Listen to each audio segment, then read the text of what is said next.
Hello and I welcome you all to AFA with Love. I hope you all are doing well and preparing for your FCAT and CDS examination. In this video, I'm going to do the analysis of CDS 1 2022 polity questions. So recently you had your CDS examination on 10th of अप्रैल. ठीक है. सो CDS में 20 polity के questions आए थे and I am very proud to announce that 20 out of 20 questions directly came from our live batch. So my name is Vivek Keshari and I have cleared various defence exam multiple time.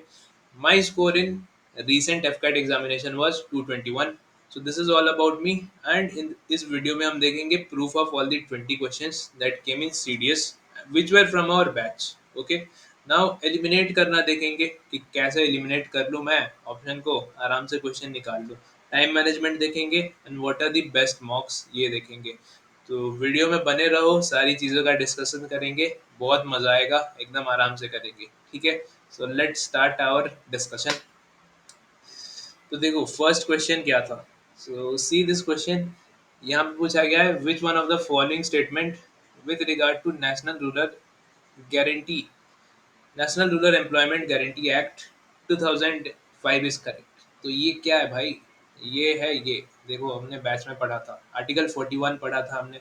Article 41 में क्या है. Article 41 में schemes के बारे में दिया है, योजनास के बारे में दिया है. What is article 41. आर्टिकल 41 है हमारा गांधीयन डीपीएसपी. ये है हमारा गांधीयन डीपीएसपी जो कि मैंने तुम्हें बताया था बैच में, है ना. तो गांधीयन डीपीएसपी है तो मैंने क्या बोला था तुम्हें. मैंने बोला था इसमें प्रमोट किया जाता है रूरल एरियाज के लोगों को. लाइक मैंने तुम्हें ये बताया था MGNREGA. यही पूछा है ना क्वेश्चन में. ये क्या है. This is Mahatma Gandhi national rural employment guarantee scheme, है ना. Mahatma Gandhi national rural employment guarantee scheme. ठीक है, यही एक्ट है. तो इसमें क्या है, इसमें मैंने बताया था तुम्हें कि देखो it ensures 175 days of employment to needy person in rural areas. तो ये तो नहीं है, ये तो मैंने तुम्हें नहीं बताया था.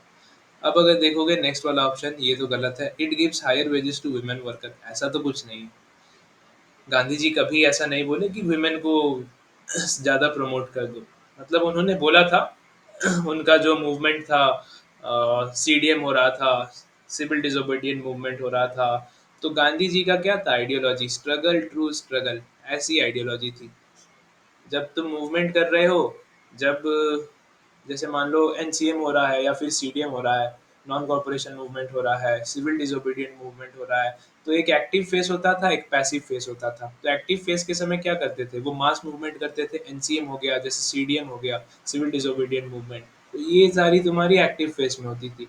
और पैसिव फेस में तुम्हारी क्या होती थी. पैसिव फेस में खादी को प्रमोट कर दिया, विमेन को प्रमोट कर दिया, फिर हरिजन्स को प्रमोट कर दिया, है ना. तो ये सारी चीज़ें तुम्हारी पैसिव फेस में होती थी. ये है तुम्हारी पैसिव फेस.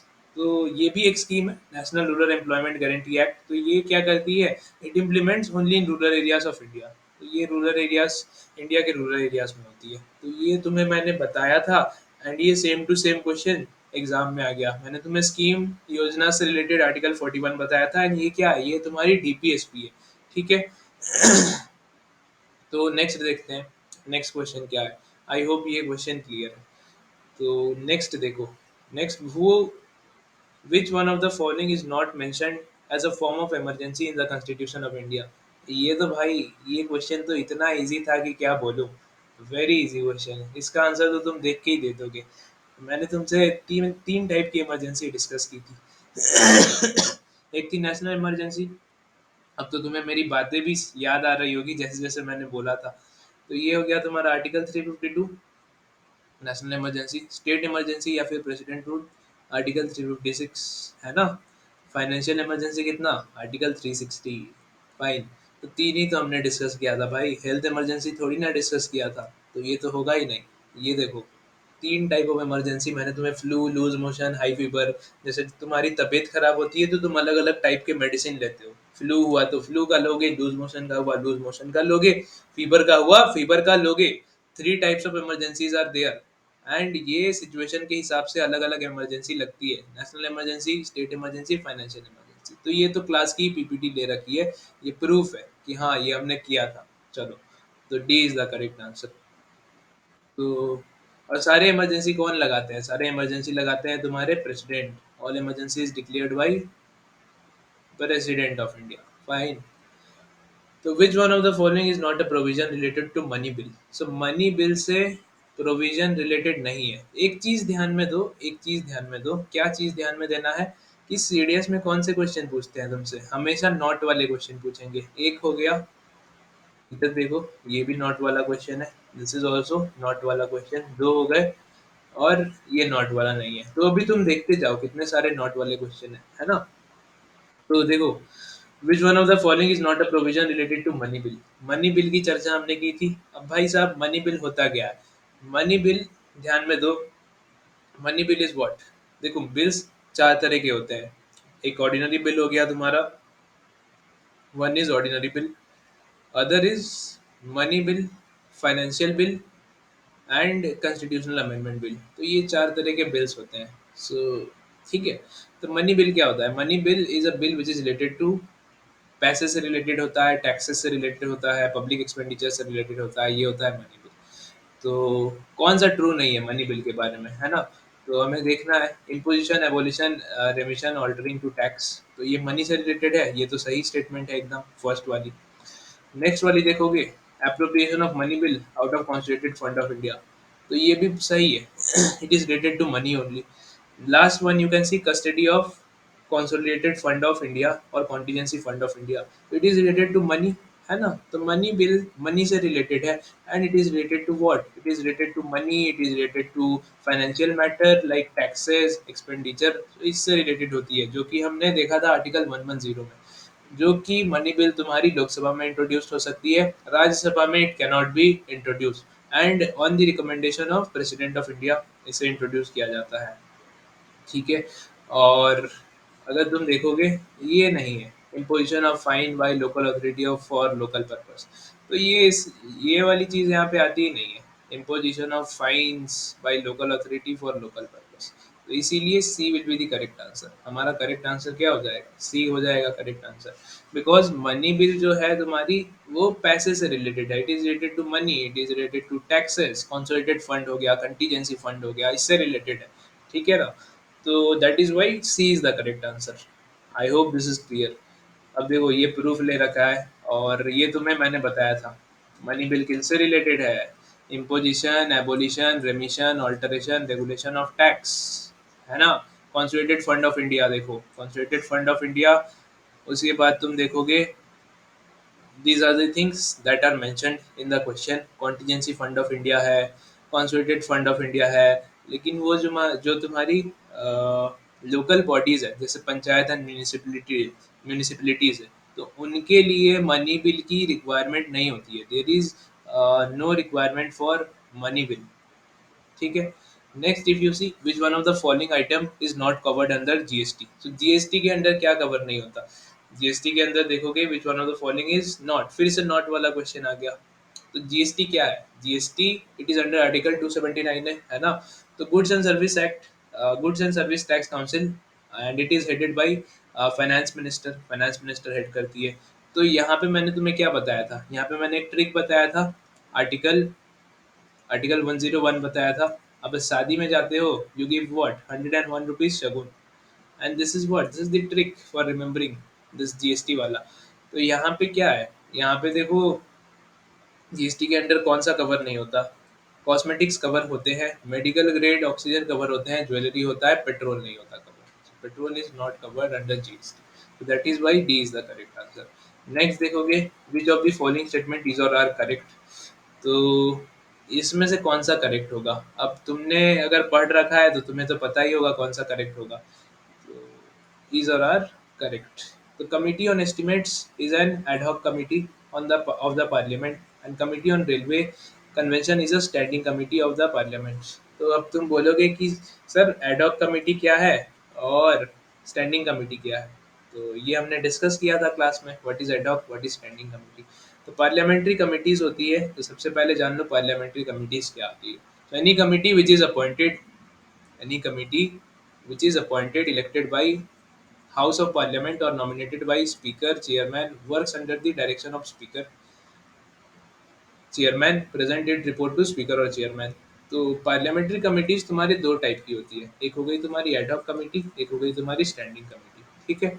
अब एडहॉक कमेटी कुछ स्पेसिफिक मैटर पे डिस्कस करेगी, स्टैंडिंग कमेटी कुछ स्पेसिफिक मैटर पे डिस्कस करेगी। अब मैंने तुम्हें बताया था स्टैंडिंग कमिटीज से ही क्वेश्चन तुम्हें पूछा जाएगा। अब स्टैंडिंग कमेटी, देखो मैंने इंपॉर्टेंट भी मार्क किया था, है ना।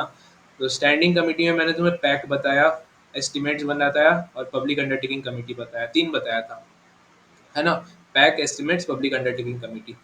तो और डिपार्टमेंटल डीआरएससी में तुम्हारे 24 अदर कमिटीज थे, है ना। तो यहाँ पे मेंबर सिलेक्टेड, नॉमिनेटेड। तो ये देखो, पैक में हमने क्या देखा, you can C committee on railway convention is a standing committee of parliament. तो रेलवे कन्वेंशन स्टैंडिंग कमिटी होगा पार्लियामेंट का। देखो, डिपार्टमेंटल डिपार्टमेंटल स्टैंडिंग कमिटी, है ना। तो यहाँ पे हमने क्या देखा था, यहाँ पे भी see there are there are various committees, 24 committees है यहाँ पे। एंड 24 कमिटीज में से तुम देखोगे तो railway is also there, you can see railway also, railway है, natural gas, urban development, water resources, agriculture, IT, defence. तो ये सारे हैं। तो ये तुम्हारे स्टैंडिंग कमिटीज है। एंड ये जो देखोगे committee on estimate is an ad hoc committee of parliament, तो ये तो एडहॉक नहीं है, क्योंकि ये क्या है, this is a standing committee. Standing committee में तुम्हारी कमिटी ऑफ पैक, एस्टिमेट्स और पब्लिक अंडरटेकिंग आएगी। तो ये रही तुम्हारी estimates, pack, estimate, public undertaking. तो इसीलिए तुम्हारी two is the correct answer. Committee on estimates is what, is a financial committee, standing committee है। तो ये स्टेटमेंट तो गलत हो गया, वो बोल रहे हैं एडहॉक कमिटी है, एडहॉक तो नहीं है। Two is the correct answer. Fine. तो आगे देखते हैं next question, what is the next question. तो ये सारी चीजें हमने ऑलरेडी कर रखी है। तो आई गेस पेपर देके बहुत ही मजा आया होगा, एंड सारे क्वेश्चन तो क्लास से ही थे। अभी तक हमने जितने देखे, और मैंने सारा प्रूफ डाल रखा है, ताकि तुम ये ना बोलो कि यार ये तो नहीं आया क्लास से। ठीक है। So whatever we have covered, fortunately it has come in the examination. ठीक है। चलो फिर नेक्स्ट देखते हैं। Which one of the following is not an Indian form of socialism. तो ये तो बहुत ही इजी था। ये देखो, प्रियम्बल हमने किया था फर्स्ट लेक्चर। तो मैंने तुम्हें क्या बताया था, सोशलिस्ट का meaning sovereign socialist secular democratic republic, we the people of India, so namely resolve that sovereign socialist secular democratic republic. तो कुछ वर्ड्स इसमें बाद में ऐड किए गए थे, और कुछ वर्ड्स जब कॉन्स्टिट्यूशन बना था 1950 में तब से ही है। तो socialist means what, socialist means welfare of the state. तो अगर तुम यहाँ पे देखोगे which of the following is not, फिर से नॉट वाली क्वेश्चन आ गई, not an form of socialism. तो this is what, this is radical socialism. So radical socialism is not in India, ये इंडिया में नहीं है। डेमोक्रेटिक मैंने तुम्हें कराया है, नेहरू जी का कराया है, नेहरूवियन सोशलिज्म, फिर communitarian socialism, this things we have discuss, but radical socialism की हमने डिस्कशन ही नहीं की। And this is not there in India, that is why 7 is the correct answer, D B is the correct answer. तो अब देखोगे, ये which one of the following is not a characteristic feature of Indian federalism. तो Indian federalism की characteristic feature कौन सी नहीं है। अब मुझे तुम ये बताओ, व्हाट इज फेडरलिज्म। अब तुम बता रहे होगे अपने एंड से, होपफुली जिन्हें पता होगा what is federalism. So federalism का मतलब सिंपल है, division of power between centre and state. Division of power between centre and state. India is what type of country, India is having quasi federal government, quasi federal government, है ना। तो power is divided, federalism का मतलब क्या हुआ, जो centre में central government है वो पावर डिवाइड कर देती है स्टेट गवर्नमेंट को, है ना। स्टेट गवर्नमेंट में पावर डिवाइड हो जाती है, और this is how it works in India. So federalism का क्या है, कौन सा फीचर नहीं है फेडरलिज्म का। तो स्टेटमेंट को ध्यान से पढ़ते हैं, federating unit consented to form a union. सही बात है, जो फेडरेटिंग यूनिट होते हैं consented to form, federating unit मतलब क्या, जो तुम्हारे स्टेट्स हो गए, स्टेट्स क्या बनाते हैं, यूनियन बनाते हैं मिलके।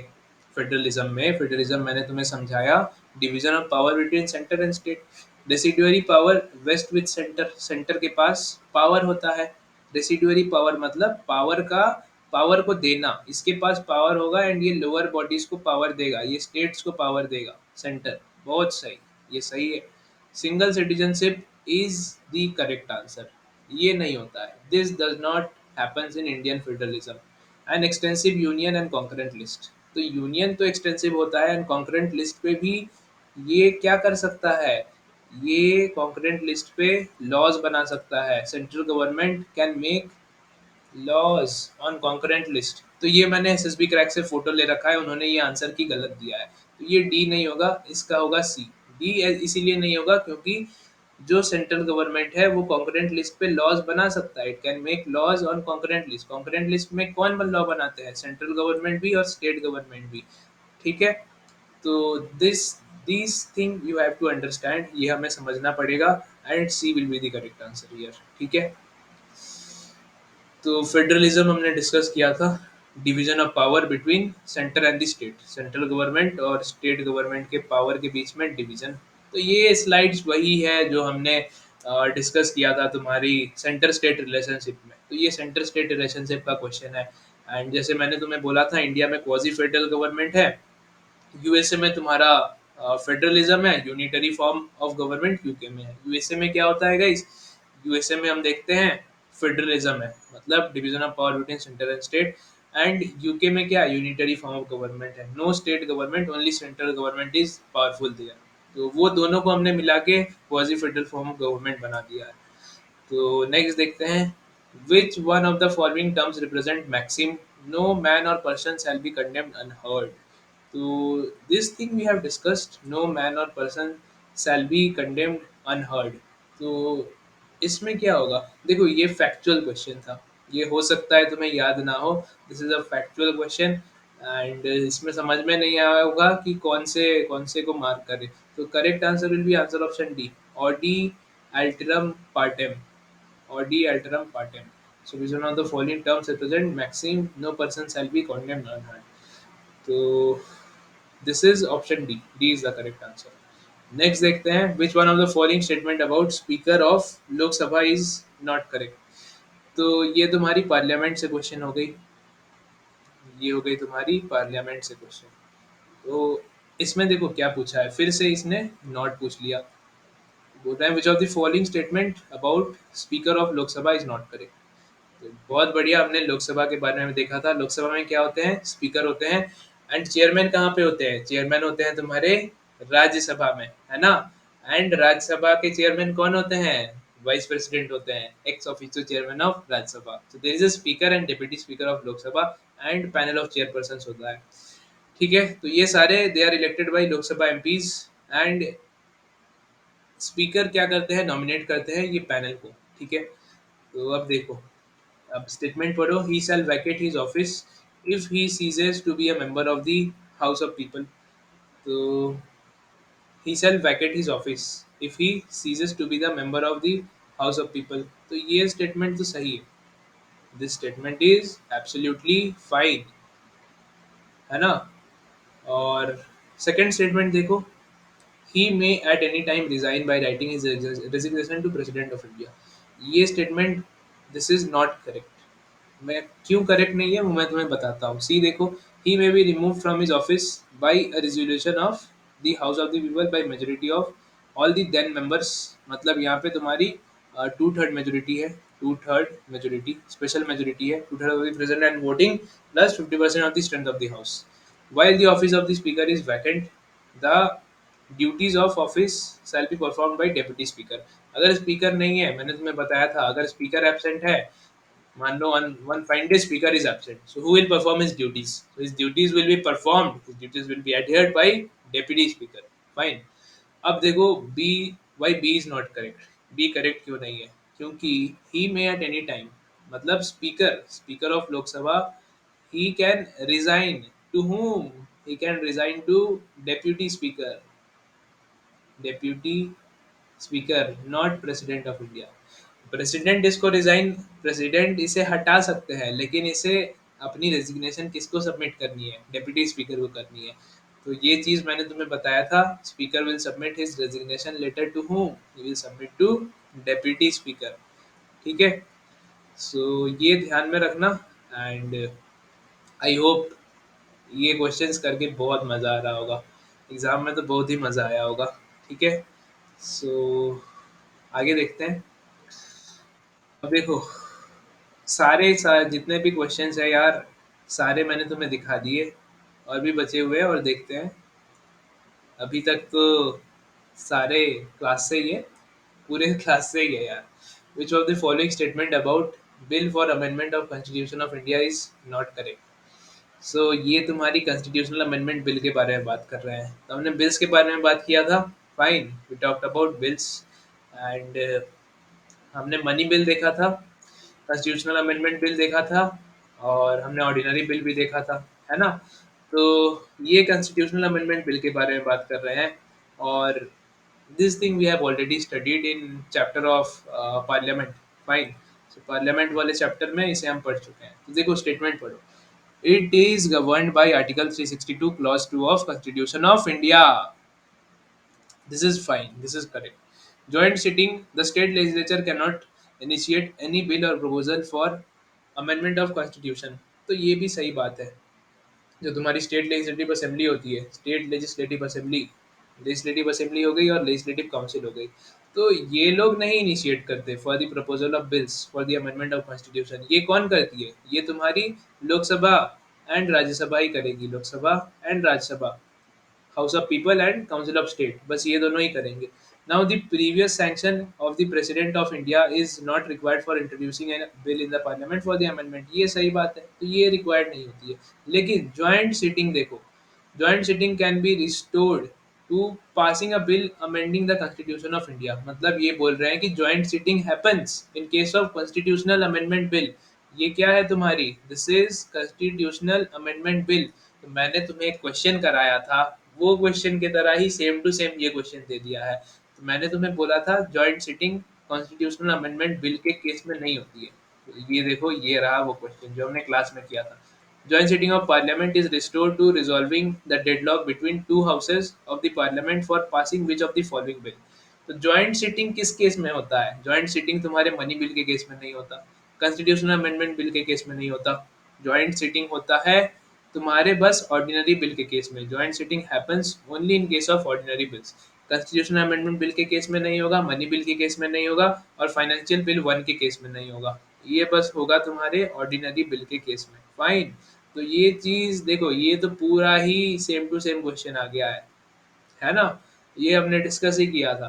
तो this is the question that you can see here. Joint sitting क्या होता है? जॉइंट सिटिंग होता है तब, ये होती है डेडलॉक की कंडीशन। जब एक हाउस ने बिल पास किया, दूसरे हाउस ने मना कर दिया, तब होता है तुम्हारा जॉइंट सिटिंग। एंड बहुत टाइम, बहुत लंबा समय हो जाता है, बिल को रिजेक्ट कर दिया जाता है दूसरे हाउस के द्वारा। एंड हाउसेस डिसएग्री करते जाते हैं, एंड 6 महीने की टाइम इलैप्स हो जाती है, तब तुम्हारी जॉइंट सिटिंग होती है। और ये तुम्हारी होगी बस किसके केस में? It will happen only in case of ordinary bills. ठीक है? जॉइंट सिटिंग हमेशा ऑर्डिनरी बिल के केस में होगा। डेडलॉक का कंडीशन देखो, मैंने यहाँ पे तुम्हें लिख के भी बताया था। It happens only in case of ordinary bills. Deadlock कब होता है? ऑर्डिनरी बिल्स के केस में होगा। और लास्ट में तुम्हें ये बताया था कि money bill, financial amendment bill 1 और कॉन्स्टिट्यूशनल अमेंडमेंट बिल के केस में नहीं होता। फाइनेंशियल अमेंडमेंट बिल क्या है? फाइनेंशियल बिल जो है तुम्हारा, it relates to matter of article 110। Article 110 क्या है? वो है तुम्हारा मनी बिल। मनी बिल है आर्टिकल 110 एंड अदर मैटर्स। तो ये भी नहीं होता है। लेकिन फाइनेंशियल बिल टू क्या है? ऑर्डिनरी बिल है, तो ये हो जाएगा। ठीक है? ये चीज़ तुम्हें ध्यान में रखनी थी। So polity is all about clarity. अगर तुम्हें क्लैरिटी है अच्छे से चीज़ों की, तो तुम आराम से कर लोगे। If you are having that clarity, so you will be able to do it very easily. Believe me, it's a very I would say not an easy subject, but I will make it easy. I make it easy. I have made it easy in the batch. ठीक है? तो polity it is just like physics. अगर तुमने physics अच्छे से पढ़ रखा है, तो तुम फिजिक्स के क्वेश्चंस कर लोगे। मतलब कॉन्सेप्चुअल है ना? अगर तुम्हें कॉन्सेप्ट क्लियर नहीं है, तो तुम नहीं कर पाओगे questions. You will flunk. Okay. So which one of the following method is followed in electing of the president? ये तो मैंने तुम्हें बताया था, एंड ये बार बार बताया था। विच of the following method is followed? देखो, प्रेसिडेंट को कौन इलेक्ट करता है? सबसे पहले तुम मुझे ये बताओ, who elects the president? So president is elected bye home? President is elected bye elected MPs and MLAs. Fine. President is elected by elected MPs and MLAs. Okay. अब स्टेटमेंट पढ़ो।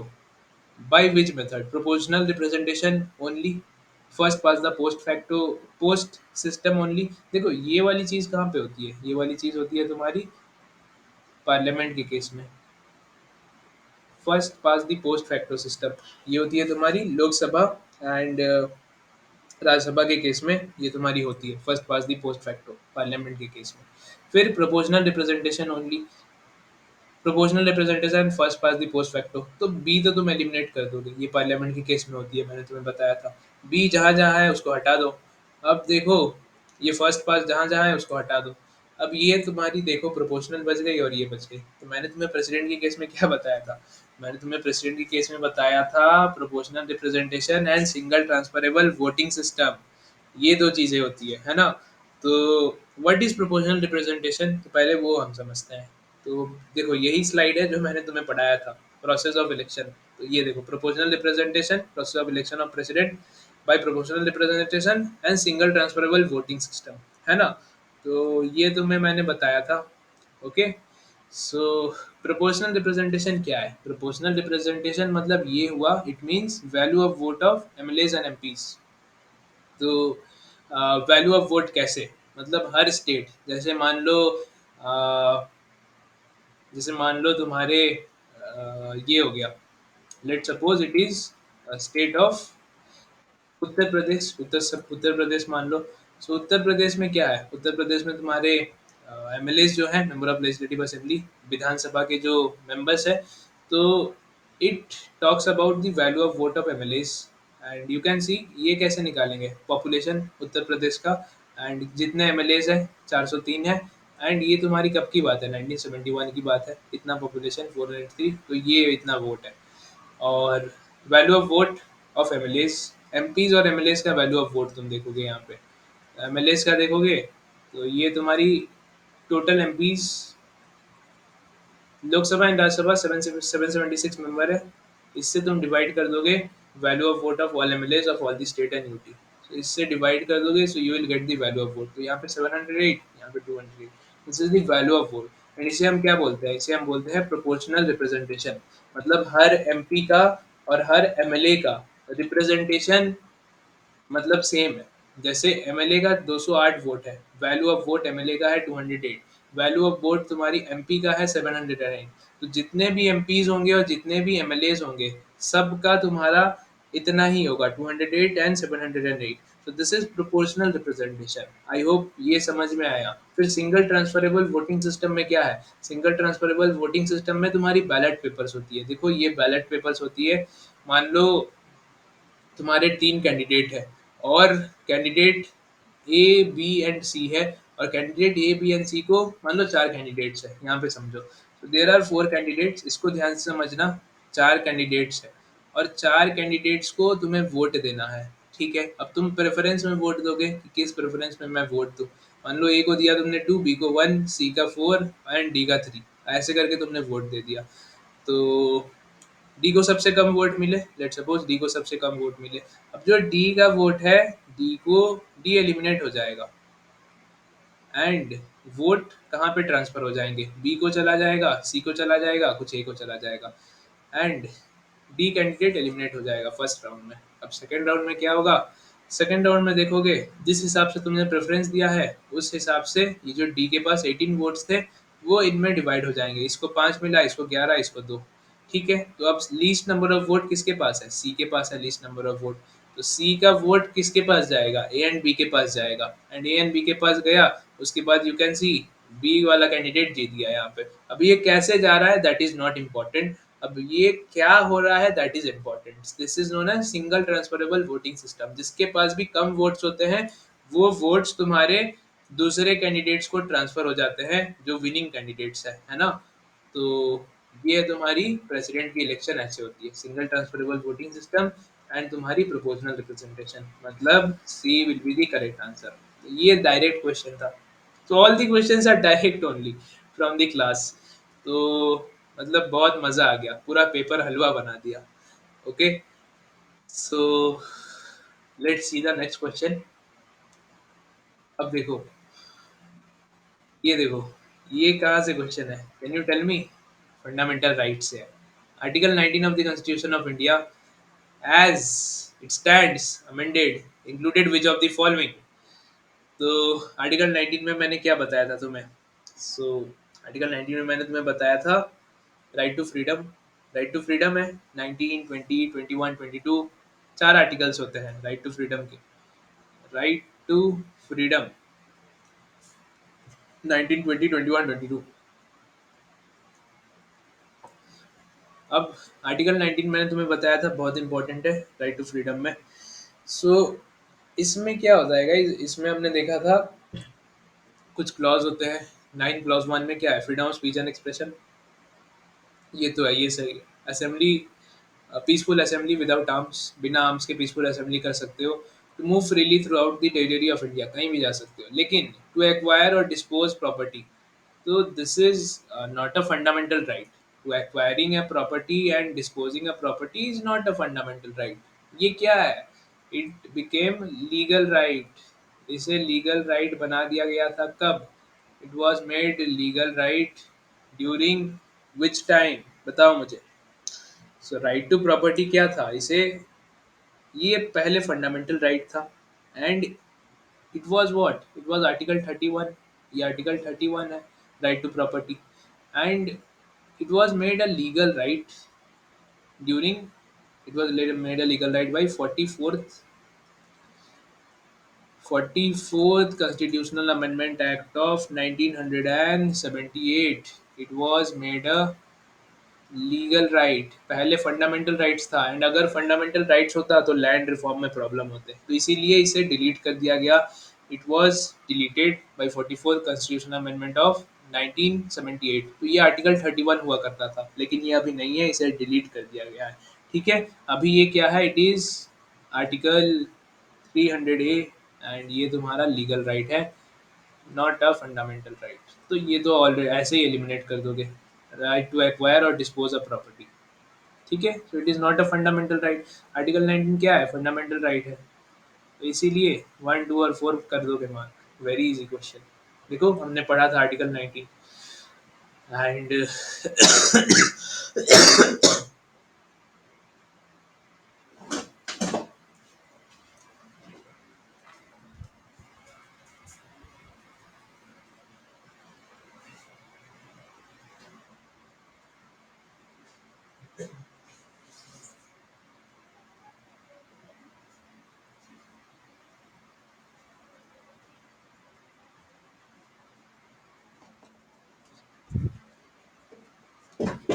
Okay, let's continue. Sorry for the inconvenience. So article 19, right to freedom. तो देखो हमने पढ़ा था right to assembly, पढ़ा था हमने। आर्टिकल 19 में क्या पढ़ा था? राइट टू असेंबली पढ़ा था। विदाउट आर्म्स, विदाउट आर्म्स कर सकते हो। उसके बाद तुम्हारी you can travel anywhere in India, you can reside anywhere in India. तो ये तुम्हारी राइट टू रेसिडेंस हो गई, है ना? तो तुम कहीं भी मूव कर सकते हो इंडिया में। And freedom of speech and expression तो है ही, है ना? तो it is all about freedom of speech and expression, article 19। और ये इनके क्या है? ये इसके पार्ट्स हैं। तो ये तुम्हारी डायरेक्ट क्वेश्चंस है, सारे क्वेश्चंस डायरेक्ट ही है क्लास से। अब देखो नेक्स्ट देखते हैं। Which one of the following statement with regard to election commission of India is or are is not correct? Election commission of India, ठीक है, इलेक्शन कमीशन ऑफ इंडिया आ गई। अब मुझे ये बताओ, इलेक्शन कमीशन ऑफ इंडिया ये कौन सी आर्टिकल है? ECI, it is under which article? Election commission of India, it is under article 324। So it is under article 324। And इसमें क्या देखते हैं? इलेक्शन कमीशन ऑफ इंडिया का काम क्या होता है? इलेक्शन कमीशन ऑफ इंडिया का काम होता है to conduct election. Function is to conduct election to the parliament. Conduct election to the parliament मतलब बहुत सारे इलेक्शन कराती है, पार्लियामेंट का कराती है, फिर तुम्हारी स्टेट लेजिस्लेटिव असेंबली का कराती है, फिर तुम्हारे प्रेसिडेंट का कराती है, फिर तुम्हारे वाइस प्रेसिडेंट का कराती है, MLAs का कराती है, MLCs का कराती है, MPs का कराती है। तो सारा इलेक्शन तुम्हारी इलेक्शन कमीशन ऑफ इंडिया कराती है, except panchayat and municipalities. Panchayat and municipalities का छोड़ के ये इलेक्शन कराती है। तो ये देखो स्टेटमेंट अब पढ़ते हैं। It conduct election to the office of vice president, सही बात है। Election commissioners are appointed by the president of India, सही बात है, प्रेसिडेंट अपॉइंट करता है इलेक्शन कमिश्नर को। तो ये क्या है, ईसीआई क्या है? Election commission of India is a constitutional body. और मैंने कॉन्स्टिट्यूशनल बॉडी वाली लेक्चर में बोला था तुम्हें कि जितने भी कॉन्स्टिट्यूशनल बॉडीज है, सारे कॉन्स्टिट्यूशनल बॉडीज को जो चीफ है उसे इलेक्ट करते हैं president of India. Every one is elected by president of India, president elect करते हैं। Now governor of state is constitutionally bound to provide support staff to election commission of India, ये भी सही है। Governor, if any help is required, governor is there to provide. So B is the correct answer. B is the not the correct answer. ठीक है, so an election commissioner can be removed from his office without the recommendation of chief election commissioner. तो ये चीज देखो मैंने तुम्हें बताई थी। तो देखो इलेक्शन कमीशन ऑफ इंडिया के बारे में हमने देखा था, है ना? तो ये देखो प्रेसिडेंट हो गए, फिर तुम्हारे वाइस प्रेसिडेंट हो गए, एमएलए हो गया, एमएलसी हो गया, सबकी इलेक्शन कराते हैं तुम्हारी election commission of India under article 3 to 4। Panchayat and municipalities की नहीं होती है स्टेट इलेक्शन कमीशन की। अब देखो चीफ कमिश्नर ऑफ इंडिया, तो मैंने यहाँ पे तुम्हें क्या बताया था, all are appointed by president of India. President of India को ही अपॉइंट करेंगे एंड प्रेसिडेंट ऑफ इंडिया इन्हें रिमूव करेंगे, रिजाइन कर सकते हैं प्रेसिडेंट को। टेन्योर मैंने तुम्हें बताया था। फिर मैंने तुम्हें बताया था removal of chief information commissioner. तो इलेक्शन कमीशन ऑफ इंडिया की तुम्हारी क्या बोलते हैं उसे, what is the composition, what is the composition of election commission of India. तो यहाँ पे तुम्हारे एक इलेक्शन कमिश्नर होंगे जो कि तुम देख रहे हो श्री सुशील चंद्रा, और यहाँ पे दो दो तुम्हारे एक चीफ इलेक्शन कमिश्नर होंगे और दो इलेक्शन कमिश्नर होंगे, ये तुम्हें पता होना चाहिए। तो अब इनके रिमूवल का प्रोसेस टोटली डिफरेंट है। सीईसी का रिमूवल का प्रोसेस क्या है, सुप्रीम कोर्ट के जज की तरह है, स्पेशल मेजोरिटी, अगर तुमने पढ़ा होगा तो वो मैं डिटेल्स में नहीं बोल रहा हूँ। फिर ईसी का रिमूवल क्या है, इलेक्शन कमिश्नर का रिमूवल प्रेसिडेंट करेंगे on recommendation of chief election commissioner. तो देखो यहाँ पे यही चीज लिखा हुआ है, election commissioner can be remove from his office without the recommendation of chief election commissioner. So this is wrong, wrong ना। मैंने तुम्हें क्या बोला, मैंने बोला election commissioner can be remove from his office without, with the recommendation of chief election commissioner, on the recommendation of chief election commissioner. So that is why your B is the correct answer। ठीक है, तो अब next देखते हैं, 65 देखते हैं। Which of the following statement with regard to preamble of Constitution of India is or are correct? So कौन सा statement correct है? Which of the following statement with regard to preamble of Constitution of India is or are correct? So equality of status and equal opportunity find mention in the preamble। ठीक है, the expression of unity integrity and nation was not there in the preamble since beginning. ठीक है, तो statements हमने देख लिया। तो first statement is correct, second statement is also correct. तो equality of status and equality of opportunity it found mention in the preamble.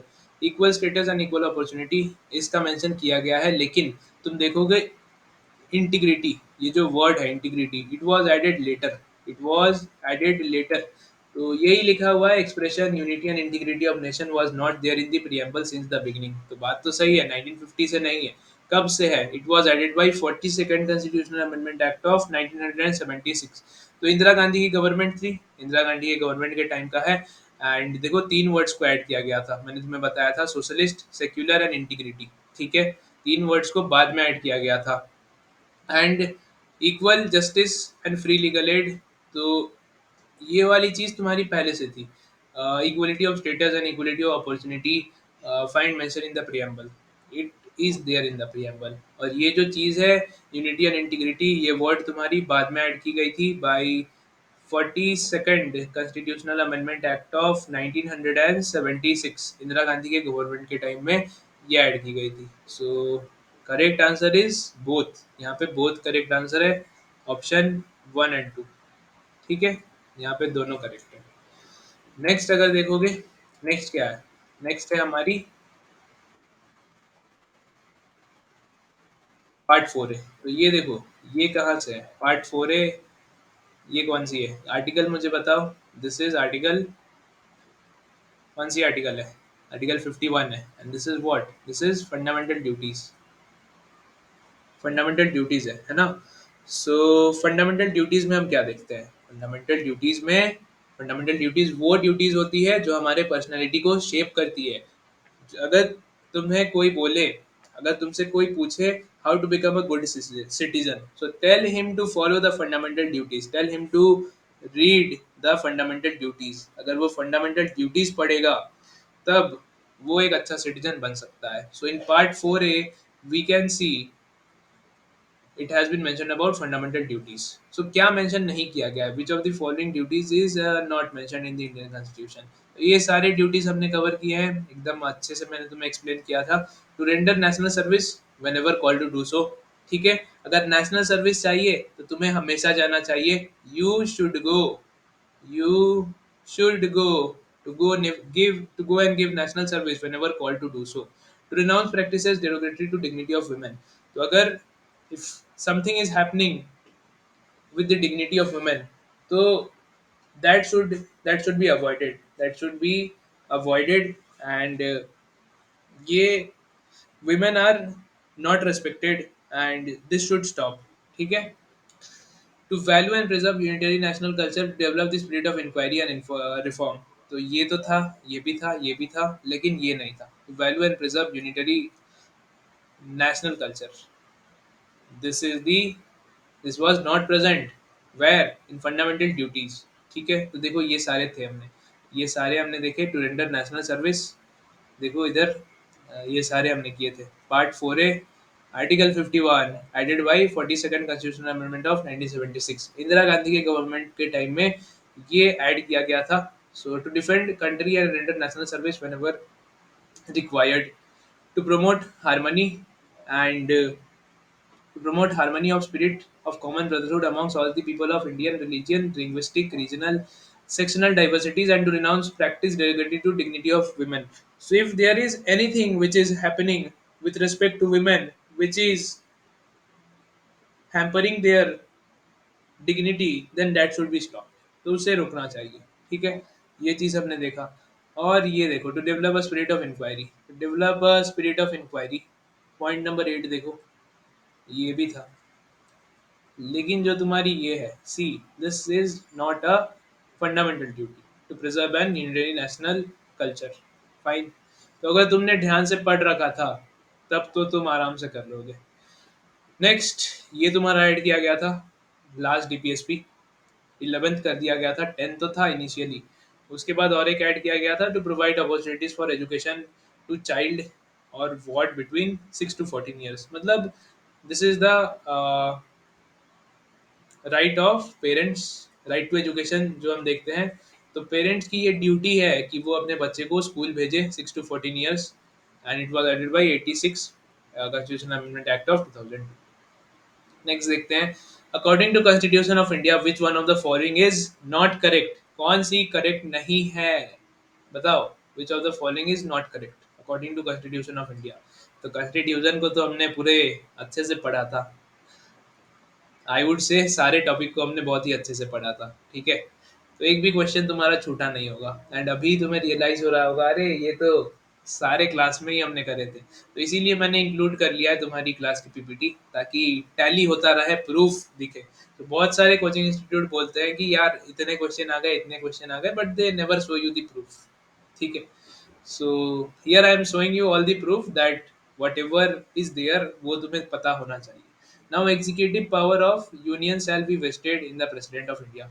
बहुत सही बात है। तो एग्जीक्यूटिव पावर्स जो होते हैं, प्रेसिडेंट के केस में हमने पढ़ा था एग्जीक्यूटिव पावर्स होते हैं, है ना। So executive powers, the executive decision of union government are taken in the name of president of India. तो पहला पॉइंट तो सही हो गया, ठीक है। दूसरा पॉइंट देखो, parliament by law can confer function on authorities other than president of India, ठीक है। सो पार्लियामेंट लॉ बना सकता है, parliament by law can confer function on authorities other than president. So ये भी पॉइंट सही है। पार्लियामेंट क्या कर सकता है, प्रेसिडेंट को कोई एडवाइस नहीं दे सकता, he cannot make, he cannot confer any function or authorities to president of India. लेकिन वो क्या कर सकता है, parliament can function, make function for other authorities, ठीक है। अब नेक्स्ट देखोगे, a person having held office as a president shall be eligible for election to that office in the second term. So president is re eligible for election, ये भी point तुम्हें मैंने बताया था। President is re eligible for election अगर president को elect करना हो तो तुम उसे इलेक्ट कर सकते हो, ठीक है। और ये देखोगे, president of India is elected bye electoral college.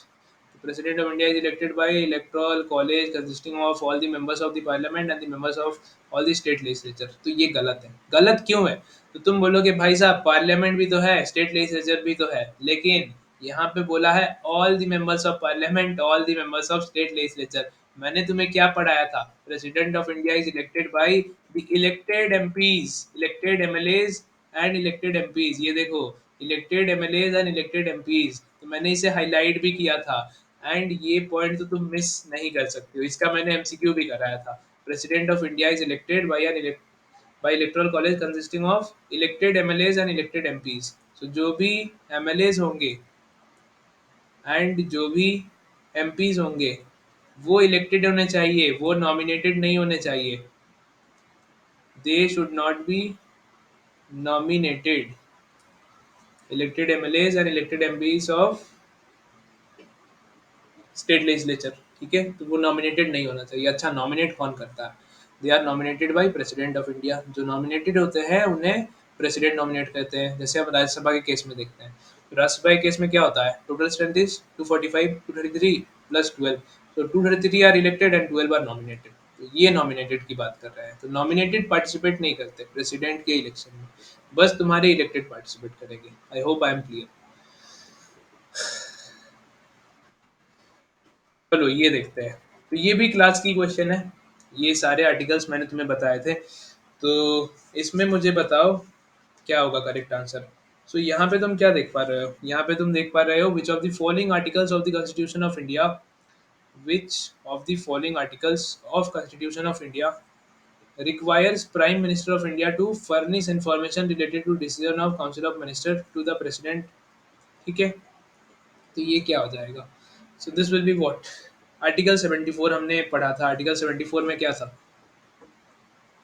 Council of ministers gives aid and advice to the president. Aid and advice किसको देते हैं? प्रेसिडेंट को देते हैं, है ना। आर्टिकल 75 में हमने पढ़ा था। आर्टिकल 81 में पढ़ा था। आर्टिकल 81 क्या था? आर्टिकल 81 इज कॉम्पोजिशन ऑफ, ये देखो ये हमने क्लास में पढ़ा था। Article 81 is composition of Lok Sabha. Lok Sabha का कॉम्पोजिशन है, ठीक है। अब तुम मुझे ये बताओ, what was there in article 75? 75 मैंने तुम्हें बताया था, एक मैंने तुम्हें फोटो क्लिक करके भेजा था, क्लास में भी डिस्कस किया था हमने। तो 75 क्या था? 75 is all about what?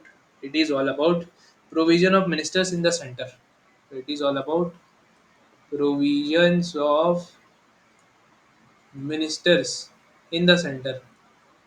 And इसमें तुम 89 की एडिशन करोगे, इफ यू ऐड 89 हियर, तो तुम्हें क्या मिल जाएगा? तुम्हें मिल जाएगा provision of minister in the state government, article 164, जो कि है तुम्हारा आर्टिकल 164। ये मैंने तुम्हें ट्रिक बताया था, power of 89। So provision of minister in the state government. फिर आर्टिकल 74 जो था, काउंसिल ऑफ मिनिस्टर एड और एडवाइस देते हैं प्रेसिडेंट को। इसमें तुम 89 की एडिशन करो, 84 प्लस 89 करोगे। सो 84 प्लस 89 करो, 74 प्लस 89 करोगे तो क्या हो जाएगा? ये हो जाएगा आर्टिकल 163। एंड आर्टिकल 163 में क्या था? आर्टिकल 163 में था what council of minister and chief minister will give aid and advice to the governor। यहाँ पे था council of ministers and chief minister will give aid and advice to the governor। तो ये चीज था। एंड ये तीनों हमने डिस्कस कर रखा था। एंड जो आर्टिकल 78 है, तो इन तीनों को तुमने एलिमिनेट कर दिया, तो जो ऑप्शन बच रहा है वही 78 हो जाएगा, ठीक है। तो सारे देखो, सारी चीज़ों को हमने डिस्कस कर रखी है। आर्टिकल 74 है, 5 है, 76 है। तो यहाँ पे मैंने तुम्हें इंपॉर्टेंट मार्क करा के रखा था। सारा तो नहीं कर सकते क्योंकि सारा तुमसे पूछता ही नहीं है। बस इंपॉर्टेंट इंपॉर्टेंट वाले हमने किए थे article. And fortunately that work, okay. Now देखो, which of the following statement is not correct. तो ये देखो, what should be the correct answer? Which one of the following statement is not correct? So all executive action of the government of India are taken in the name of President of India। तो ये तो सही है, ये बिल्कुल सही है। This is the correct statement। President of India appoint a person as Attorney General of India provided he or she is qualified to be a judge of the Supreme Court or High Court, ठीक है। तो देखो ये भी statement सही है। Attorney general को appoint करते हैं प्रेसिडेंट ऑफ इंडिया, ठीक है। अब नेक्स्ट अगर हम देखेंगे, total number of ministries in council of minister cannot exceed 10% of the total number of members of house of people। तो ये हो जाएगा तुम्हारा 15%। 15% of the strength of the Lok Sabha, it is not 10%। ये 10% नहीं है, ये कितना है तुम्हारा, ये है तुम्हारा 15%। Total number of minister in the council of ministers in the council of minister cannot exceed 15% of the total strength. तो ये मैंने तुम्हें बार बार बताया था। स्टेट लेजिस्लेटिव असेंबली के केस में भी 15% है, एंड पार्लियामेंट के केस में भी तुम्हारा 15% है, ठीक है। तो the president of India is bound to act as per the advice tender by council of minister. तो ये भी सही है। तो A B and C are correct, and A B and D are correct, and C is the odd one out.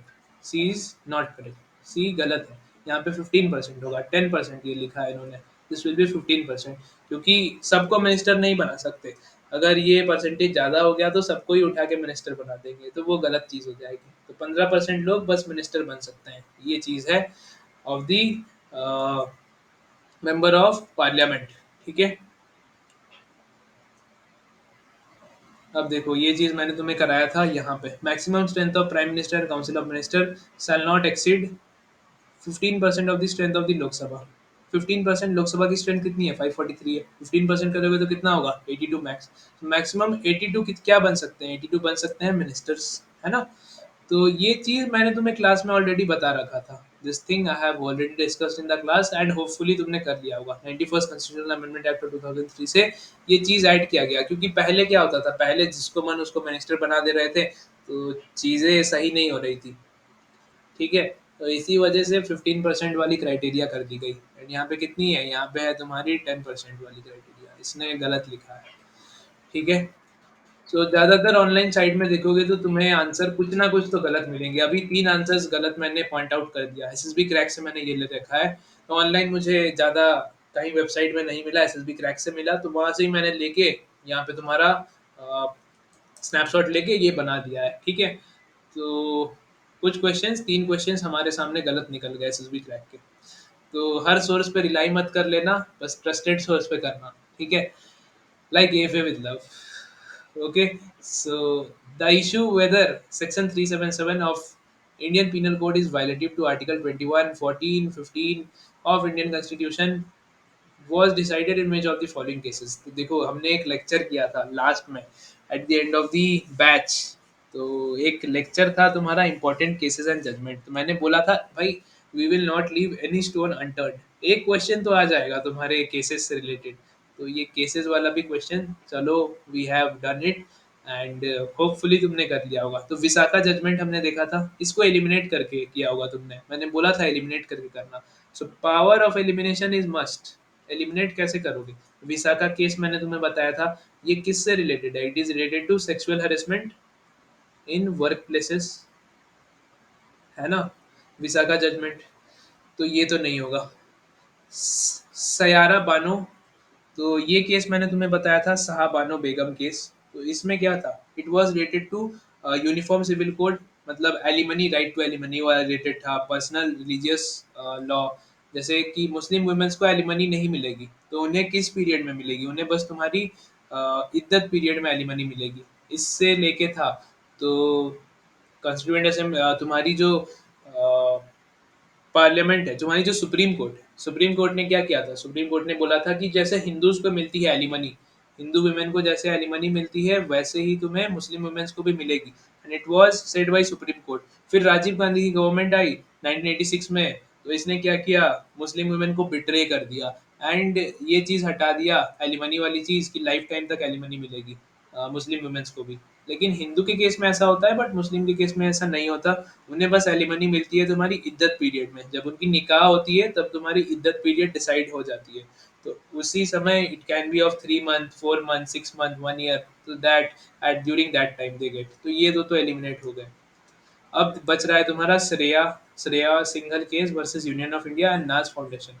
मैंने तुम्हें क्या बताया था, मैंने तुम्हें बताया था this section 377, section 377 it has been removed, and section 377 of Indian Penal Code it has been removed, तो ये कौन से केस में हमने डिस्कस किया था? इसमें हमने देखा था जो डिस्क्रिमिनेशन, डीक्रिमिनलाइज्ड होमोसेक्सुअलिटी। तो होमोसेक्सुअलिटी को डीक्रिमिनलाइज कर दिया गया था। डीक्रिमिनलाइज्ड होमोसेक्सुअलिटी, है ना? अब इसे हटा दिया गया था, सेक्शन 377 को हटा दिया गया था। यहाँ पे हमने देखा था एलजीबीटी राइट्स के बारे में। ठीक है, एलजीबीटी क्या है? Lesbian, gay, bisexual and trans. तो ये उसी के रिलेटेड है। एंड ये केस हमने डिस्कस किया था, Navtej Singh Johar case. So we have discuss this case, Navtej Singh Johar. LGBT rights के बारे में देखा था, सेक्शन 377 को हटा दिया गया था कि same sex relationship can happen and homosexuality is legal. इसके बारे में मैंने तुम्हें बोला था डायरेक्ट क्वेश्चन आएगा, Navtej Singh Johar versus union of India. So this case is related to what? It is related to this one, नाज foundation versus government of NCT Delhi and others. तो ये श्रेया सिंगल केस नहीं है। तो this is not about Shreya single case. Shreya single case अलग है। D is the correct answer. तो article section 377 को हटाया गया। It was violating article 21, article 14, article 15 को वायलेट कर रहा था। ठीक है, तो इसे इसीलिए इसे हटाया गया। And after removal of this, so it was removed in which case? It was removed in Naz foundation versus government of India. तो आर्टिकल 21 में क्या था? Protection of life and liberty. तो जो एलजीबीटी है, एलजीबीटी जो है, इनकी होमोसेक्सुअल लोग जो है, उनकी लिबर्टी अफेक्ट हो रही थी। ठीक है, दैट इज इन आर्टिकल 21। फिर आर्टिकल 14 में हम क्या देखते हैं? आर्टिकल 14 में हम देखते हैं equality before law, equal protection of law. फिर आर्टिकल 15 में क्या है? डिस्क्रिमिनेशन हो रहा था एलजीबीटीज को लेके। तो ये चीज हटाया गया तुम्हारा, नाज foundation versus government of India. ठीक है, तो दिस वाज द थिंग। अब देखो, this is the last question that केम। तो 19 क्वेश्चन हमने डिस्कस कर लिया एंड ये 20 नंबर क्वेश्चन है। विच of the following writ means you may have the body? बहुत बार मैंने तुम्हें बताया है। ये writ jurisdiction of supreme court is under which article? मुझे बताओ, writ jurisdiction of supreme court is under which article? Writ jurisdiction of supreme court is under which article? It is under article 32। अब मुझे तुम comments में बताओ, writ jurisdiction of writ jurisdiction of high court is under which article? और ये भी बताना, writ jurisdiction of supreme court is greater or high court is greater? Supreme court का रिट जुरिस्डिक्शन ज़्यादा है या फिर हाई कोर्ट का है? ये मुझे बताना कमेंट में। देखता हूँ तुम्हारा ये कॉन्सेप्ट क्लियर है कि नहीं। So which one of the following writ means you may have the body? It simply means habeas corpus. तो ये हमने डिस्कस किया था, habeas corpus mandamus, habeas corpus mandamus, prohibition, certiorari, quo warranto. तो ये राइट्स हमने देखा था। Types of Ritz. रिट्स क्या होते हैं? Writs are written commands which are issued by supreme court of India और high court of India. Fine. So habeas corpus we have seen mandamus, prohibition, certiorari, quo warranto. So habeas corpus में देखो क्या था? To have the body. देखो ये slide class की ही है। To have the body सारा हमने कर रखा था, एक भी क्वेश्चन तुम्हारे क्लास के बाहर नहीं आया है। All the questions have come from the class, from the live class. ठीक है, तो know the importance of the polity that we have done in the live class. ठीक है, so habeas corpus means to have the body. वैसे ही mandamus का था we command, certiorari to be certified, prohibition to forbid और stop. तो ये सारी चीज़ों को हमने डिटेल्स में डिस्कस किया था क्लास में। तुमसे कोई भी क्वेश्चन पूछता तो तुम कर लेते आराम से। हेवियस कॉर्पस देखो, टू हैव द बॉडी। तो मैंने तुम्हें बहुत ही अच्छे से समझाया था ये सारी चीज़ें एंड होपफुली तुमने कर लिया होगा सारा चीज़। So this was all that has come in CDS CDS polity section. GK section में पॉलिटी के 20 क्वेश्चन आए थे और 20 क्वेश्चन मैंने प्रूफ के साथ तुम्हें दिखा दिए कि कैसे हमने बैच में डिस्कस किया था, और सेम टू सेम क्वेश्चन तुम्हारे पॉलिटी में देखने को मिले। ठीक है, अब देखो नेक्स्ट सेशन में लेके आऊँगा। देखो पॉलिटी मैंने ही पढ़ाया था एंड मॉडर्न हिस्ट्री मैंने पढ़ाया था। ठीक है, मॉडर्न हिस्ट्री मैंने पढ़ाया था। तो मॉडर्न हिस्ट्री का भी मैं लेके आऊँगा tomorrow. I will bring the session of modern history tomorrow, the analysis session. तो कल मैं लेके आऊँगा मॉडर्न हिस्ट्री का। एंड कल भी ऐसे ही मैं तुम्हें दिखाऊंगा कि मॉडर्न हिस्ट्री के जितने भी क्वेश्चन पूछे गए, 17 out of 17 question that came directly from our live class. ठीक है, पूरा डायरेक्ट क्वेश्चन आया है लाइव क्लास से। तुम बिलीव नहीं करोगे, पूरा सेम टू सेम। एक क्वेश्चन था तुम्हारा केक से related. What is cake? Cake is Champaran, Ahmedabad main strike, Kheda Satyagraha और एक्सट्रीमिस्ट। एक्सट्रीमिस्ट के बाद क्या हुआ था, देखो चंपारण हुआ था, ये गांधी जी गांधीयन एरा से था। चंपारण मूवमेंट किया गया था, फिर अहमदाबाद मेन स्ट्राइक, खेड़ा सत्याग्रह, एक्सट्रीमिस्ट थे, एक्सट्रीमिस्ट कर रहे थे। उसके बाद ही हुआ था, इसके रिजल्ट में हुआ था जलियांवाला बाग मैसेकर। तो इसको अरेंज करना था सीक्वेंस में।